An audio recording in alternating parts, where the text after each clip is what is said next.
Assalamualaikum teman-teman Milanisti semua, ketemu lagi dengan Maestroza Channel. Sebelum nonton video-video kita, jangan lupa untuk di subscribe dan tonton videonya sampai habis ya, supaya Maestroza bisa terus semangat berbagi info tentang klub kesayangan kita, AC Milan.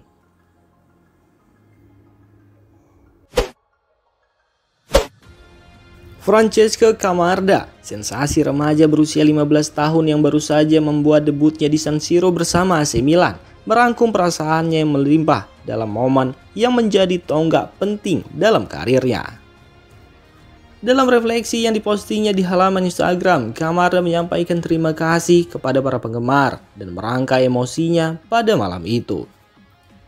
Apa yang bisa saya katakan? Itu adalah sesuatu yang unik yang tidak akan pernah saya lupakan. Benar sekali, sejak kecil aku jatuh cinta dengan Milan. Jantungku berdebar kencang. Jangan tanya kenapa. Ya, hari ini aku tahu alasannya. Saya menemukan bahwa saya memiliki rumah kedua. Dan yang terbaik adalah mereka semua adalah orang-orang seperti saya. Saya mencintai Milan. Terima kasih. Camarda yang telah memunculkan kehadirannya sebagai salah satu talenta muda paling menonjol di Italia, meraih sorotan berkat performa gemilangnya bersama skuad Milan Primavera. Meskipun masih berusia muda, ia telah menunjukkan kualitasnya dengan mencetak 7 gol dalam 13 pertandingan bersama skuad yang lebih tua dari usianya.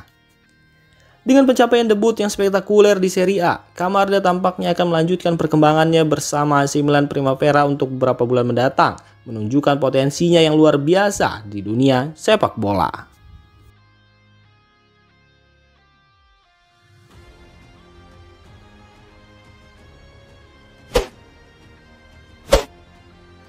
AC Milan bersiap menghadapi Borussia Dortmund dalam pertandingan Liga Champions. Namun, pemain muda berbakat Francesco Camarda tidak dapat bermain karena larangan bermain yang dia terima di level junior yang juga berlaku di semua kompetisi UEFA, termasuk Liga Champions. Meskipun demikian, Olivier Giroud akan kembali ke skuad setelah menjalani larangan bermain selama 2 pertandingan di Serie A. Ini memberikan kelegaan bagi Milan yang kekurangan personil di lini serang, terutama setelah kemenangan tipisnya melawan Fiorentina di Serie A, di mana Luka Jovic menjadi satu-satunya penyerang tengah yang tersedia.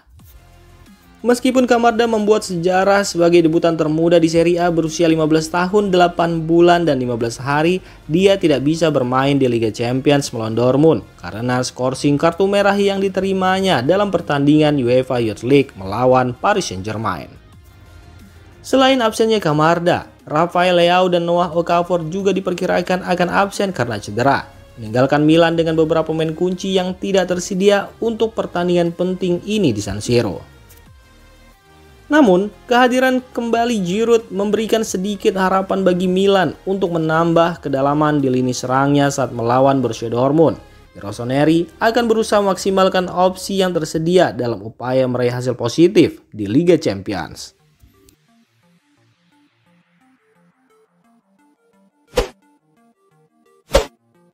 Setelah kemenangan melawan Fiorentina, Stefano Pioli telah memulai mempersiapkan timnya untuk pertandingan selanjutnya untuk melawan Borussia Dortmund. Dalam persiapan untuk laga tersebut, beberapa pemain kunci diprediksi akan absen. Menurut laporan dari calciomercato.com, Rafael Leao dan Simon Kjær diprediksi tidak akan masuk dalam daftar pemain yang dipanggil. Leao masih dalam proses pemulihan dari cedera yang dialaminya, sementara Simon Kjær terus menjalani program pemulihan individu. Pada sisi yang lebih positif, Ruben Loftus-Cheek kembali ke lapangan dalam pertandingan melawan Fiorentina dan ia diprediksi akan menjadi pemain sentral dalam taktik yang disiapkan oleh Pioli untuk menghadapi Borussia Dortmund.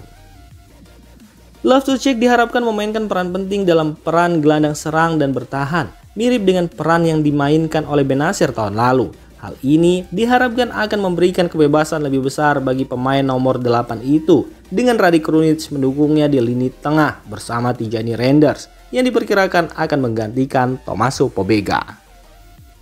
Dengan absennya Rafael Leao, Christian Pulisic diprediksi akan bermain di sisi kiri serangan, sementara Samuel Chukwueze akan menempati sisi kanan.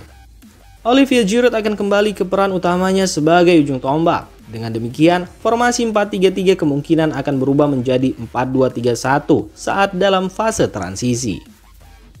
Formasi ini diharapkan dapat memberikan kelunturan dalam menghadapi pertandingan krusial melawan Borussia Dortmund. Kemenangan kandang akan menjadi faktor krusial bagi kelolosan AC Milan yang pada match terakhir grup akan melawan Newcastle di Inggris.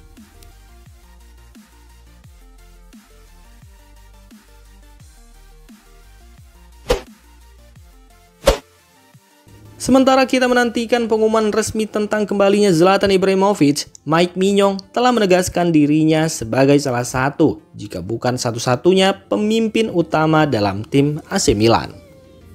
Dilansir oleh calciomercato.com, Mike Mignon disebut mewarisi peran penting Ibrahimovic di ruang ganti Milan. Penampilannya melawan Fiorentina menjadi bukti nyata, meski mengalami masalah setelah penyelamatan atas Beltran. Ia tetap berjuang di lapangan untuk meraih kemenangan berharga bagi timnya. Ia menunjukkan ketangguhan dan keyakinan yang luar biasa.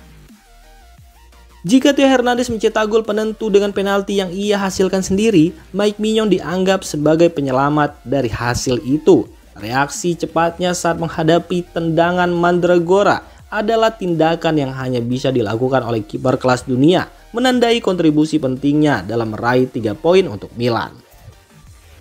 Meskipun ada faktor keberuntungan, keberanian dan ketepatan reaksinya tak terbantahkan. Saat ini, ex pemain Lille itu diperhitungkan sebagai salah satu yang terbaik di dunia dalam posisinya, dan negosiasi perpanjangan kontraknya disebut-sebut akan segera dimulai. Ini menandakan betapa pentingnya peran Mike Mignon dalam tim dan masa depannya yang cerah di Milan.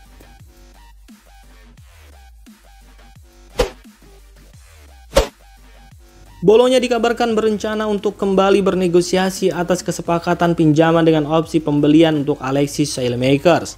Berdasarkan laporan terbaru, pemain sayap ini awalnya meninggalkan AC Milan pada jendela transfer musim panas demi meniti karir di Serie A bersama Bologna yang menjanjikan lebih banyak waktu bermain.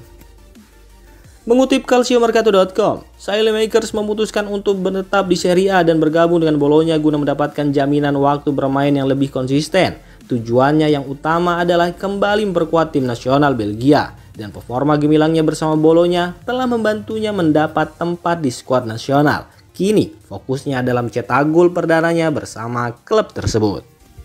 Transaksi awal antara Bologna dan Milan atas Saelemaekers adalah pinjaman sebesar 500.000 euro dengan opsi pembelian senilai 11 juta euro. Direktur olahraga Bologna, Walter Sabatini, diyakini ingin kembali menegosiasikan kesepakatan ini pada akhir musim. Namun, Bologna juga berharap dapat mempertahankan Saelemaekers di tim mereka.